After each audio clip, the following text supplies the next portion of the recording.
the biggest obstacle that 3D artists face when they are making a 2D stylized character, whether it be an anime character or cartoon character or whatever the style they are going for, uh, is how the light and shadow interact with the face, the body, and the clothes. Because the way the light interacts in 3D environment with the object is different from what happens in 2D. In 2D, 2D artists just decides where they wanna put the light, where they wanna put the shadow, even if it just like defies the logic. Because this is what 2D environment is about. It's not that logical. This is what makes it appealing, is that it's different. So what can fix that in a 3D environment?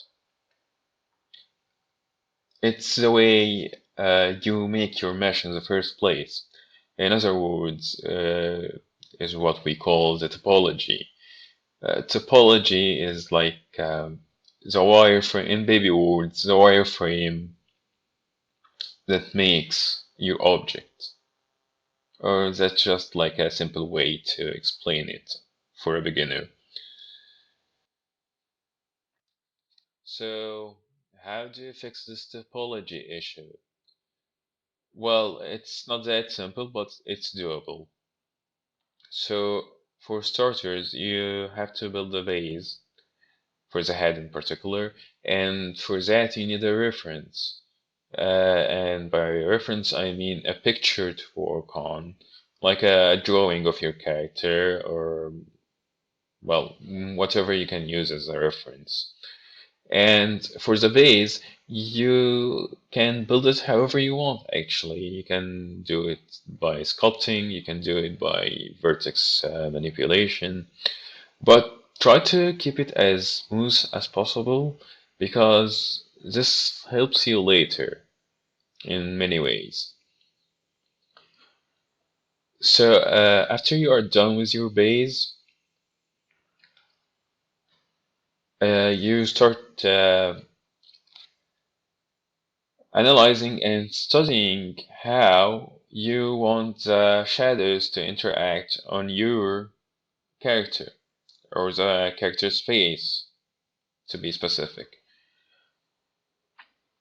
And to do that, you just like have to put the head over the reference if it's not. This helps a lot. So you just do that and you start drawing over it just for reference, you know. You just start drawing how the shadows interact with the face. Like in anime, usually the light interacts with the face in like slices. It goes in slices, if you get what I mean.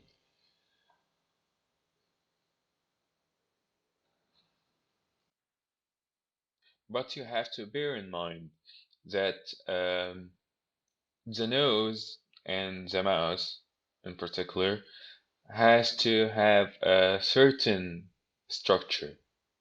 But as for the rest of the face, this is what you can change, actually. Uh, the eyes, well, it depends. I usually just skip the eyes and do it in a certain structure, which is shown here. But yeah, this is how you go about it. Uh, after you are done with your planning for this, you start going through with building what you have planned.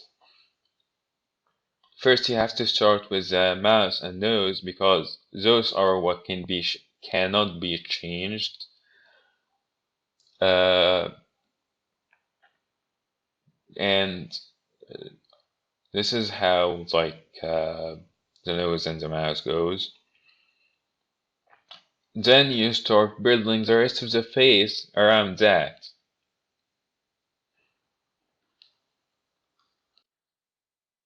Of course, the shrink wrap modifier is crucial in this process.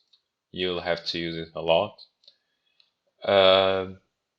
And make sure you always smoothen out the vertex over the object while you have the shrink wrap on, because that helps later.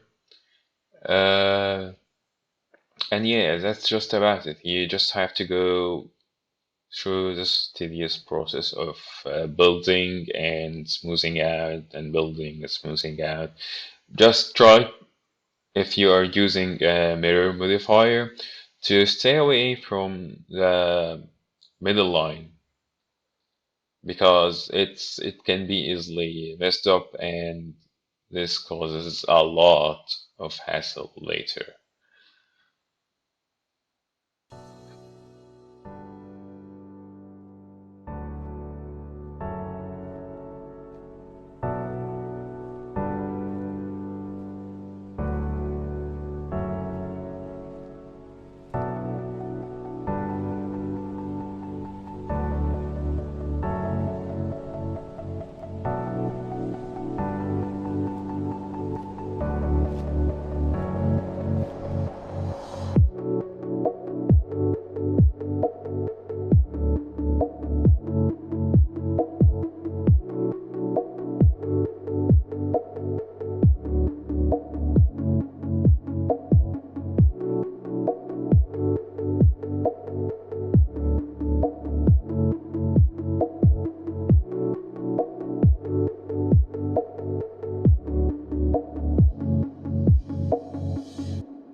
So after you are done building your head and the rest of the skull, smoothing it out and perfectly done, you apply the shrink wrap and you start working on the mouse, because it usually doesn't work with a shrink wrap on.